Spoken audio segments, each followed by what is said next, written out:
The electoral process, the very second chapter of your civics textbook. The elections have played a major role in working of India's democracy. तो आज पढ़ते हैं कि election क्या है. Election का मतलब होता है कि जो एवरी 5 years में हेल्ड किया जाता है कोई भी ऐसे कंट्री में जो डेमोक्रेटिक कंट्री हो. डेमोक्रेटिक का मतलब होता है by the people, for the people, to the people. तो ऐसे कंट्री जो डेमोक्रेटिक कंट्री है जहाँ पर लोगों के राज के हिसाब से, लोगों के चॉइसेस के हिसाब से कोई भी डिसीजन मेकिंग किया जाता है, वहाँ पर इलेक्शन कंडक्ट होता है एवरी 5 years में. तो ये इलेक्शन के थ्रू राइट टू वोट का हक दिया जाता है सिटीजन्स को. तो what is right to vote? Right to vote मतलब every citizen who have crossed 18 years of age is eligible to vote according to their choice without any influence. मतलब 18 साल के बाद के जो भी लोग हैं वो लोग अपने डिसीजन के हिसाब से किसी को भी, कोई भी पार्टी को वोट कर सकते हैं विदाउट इन्फ्लुएंस के हिसाब से, कि किसी के बहकावे में आके नहीं, बट खुद के डिसीजन के हिसाब से.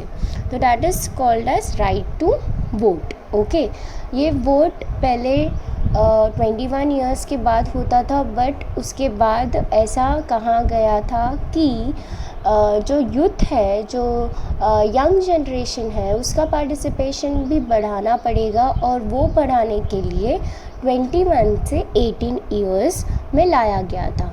तो currently who have completed their 18 years of age are eligible to vote. Okay, तो उसके लिए उनको अप्लाई करना पड़ता है, फॉर्म भरना पड़ता है, और ऑटोमेटिकली उनको एक कार्ड दिया जाता है, वोटर्स आईडी बोलते हैं उसको, और उसके बाद वो वोट कर सकते हैं.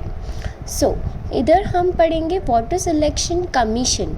अभी इलेक्शन कमीशन क्या होता है कि जो इलेक्शन कंडक्ट करने में हेल्प करता है. Okay, if I will read this line to line it will be very boring for you to listen, so I'm just making you understand what is in this chapter in a very simple manner. Okay, so here what is election commission?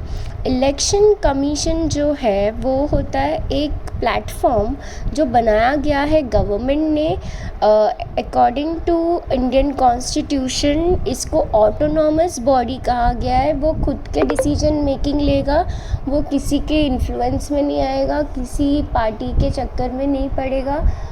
Government को जिस तरीके से what is right, what is wrong जो भी लगता है वो decision लेगा.